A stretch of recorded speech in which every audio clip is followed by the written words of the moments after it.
So Leyla nervously asked, how do I feel more confident about changing careers?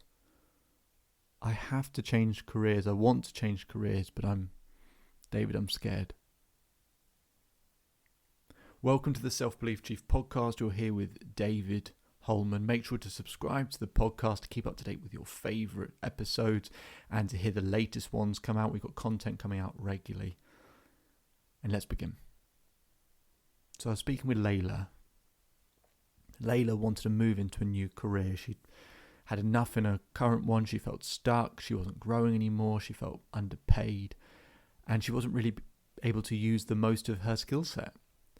So she wanted to change careers, but she says, David, I'm scared.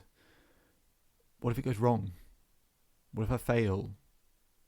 What if it's just that the grass looks greener somewhere, over there, but actually in reality it's not better. It's worse. The situation gets harder. She said, I think I know what I want to move into. I've found that. I've seen it. It looks exciting. I can really use my skill set, but I'm just feeling uncertain. So what I showed Leyla is, look, there's a 5 milestone model that I use to help people change careers. But I'll talk about one of them in this episode, which is it's called risk reduced. Risk reduced. This is to help remove as much the uncertainty and discomfort with changing careers. I've changed careers twice in my life, right? I was an athlete and had to retire because of injury, so once enforced. And then I was in a corporate environment and I thought, I don't want to be here. I'd love to create my own coaching business. So the second one was by choice. But I can tell you how difficult it is changing careers. I've been there. I've experienced it myself. It's a lot harder than we can even imagine to actually do it. And on top of having coach hundreds of people to do it as well, you start to see the patterns of what make it easier for people. So in the risk reduced milestone, what I talk about is 3 key areas that we need to create some certainty around so that we feel a bit more comfortable, so we don't associate as much pain with changing. So the 3 areas are finance, relationships, and mental well-being.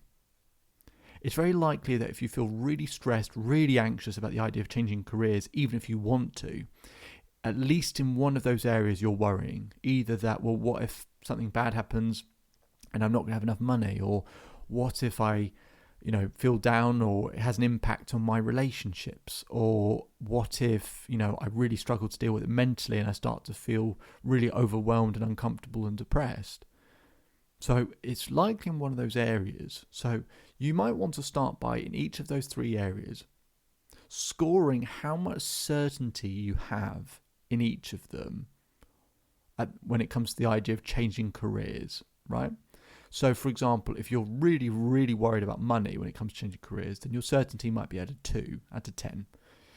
If you actually feel pretty good about your relationships, that they're not going to be affected by changing careers, you might say an 8.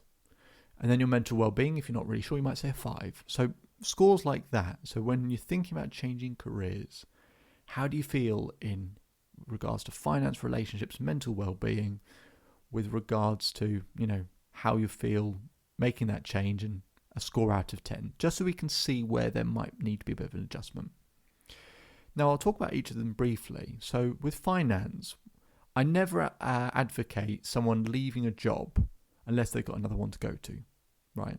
But sometimes it's an enforced change, isn't it, right? So sometimes you get made redundant, or it's untenable and you just can't work there anymore. Could be reasons, right?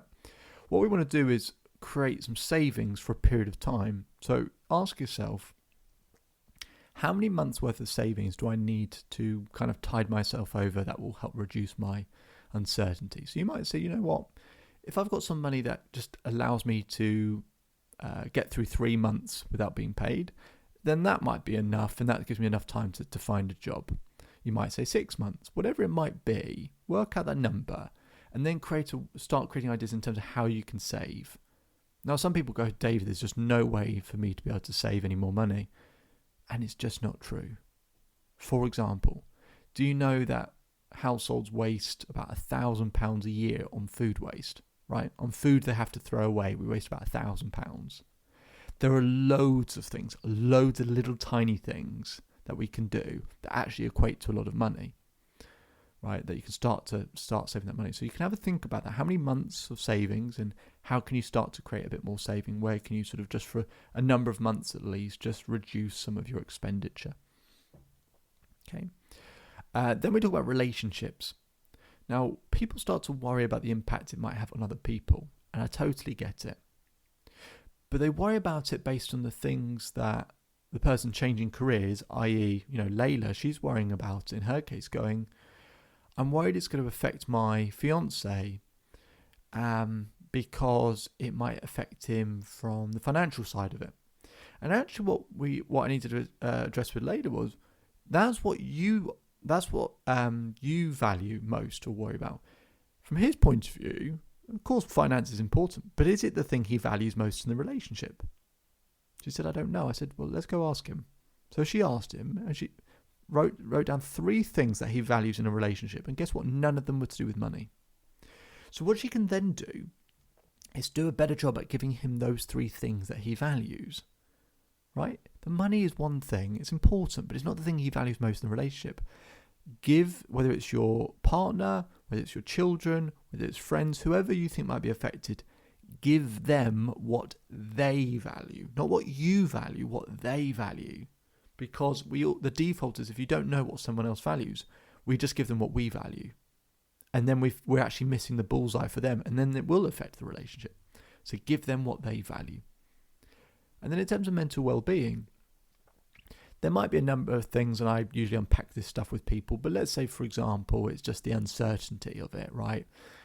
You really desperately need some certainty. If I ask you what has to happen for you to have certainty, you'll likely have a very tough, strict rule like, well, I have to have this amount of money, and I have to be in a job, and my relationship has to be going well, and this has to happen, and this has to happen. And it's a really bad rule when you have multiple things have to happen simultaneously and you're not in total control. So what I want you to do is diversify your certainty. I want you to write down 10 different ways that you get certainty in your life. So I want you to do it the following. You're going to write down anytime and then you can look at things like, how do you get certainty in terms of how you look after your health, right? It might be to do with sleep. So you might say, anytime I get a good night's sleep, anytime I drink water, anytime I eat healthily. You might go into a different category. How do I create certainty in my structure and routine? Okay, anytime I schedule things, anytime I map out my week, anytime I write down my shopping list, etc. The reason why we write down any time is we're not just saying when this happens, we're saying anytime this happens, and it's anytime things that you're in control of, not anytime they do something, anytime I do something. So what we did with Leyla is I started to show her, okay, this is how you create certainty in your finances. This is how you create certainty in your relationships. This is how you create more certainty in terms of your mental well-being.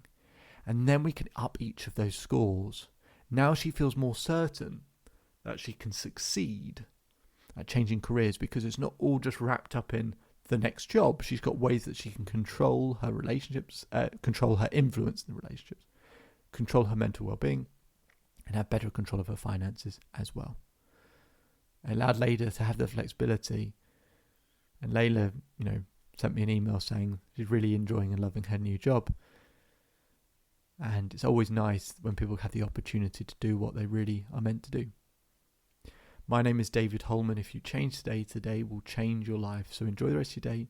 Enjoy the rest of your life. If you want to learn more about this episode, you can visit the Self-Belief Chief website. We'll put a link in the description to be able to schedule time with me as well. And enjoy the rest of your day. Speak to you soon.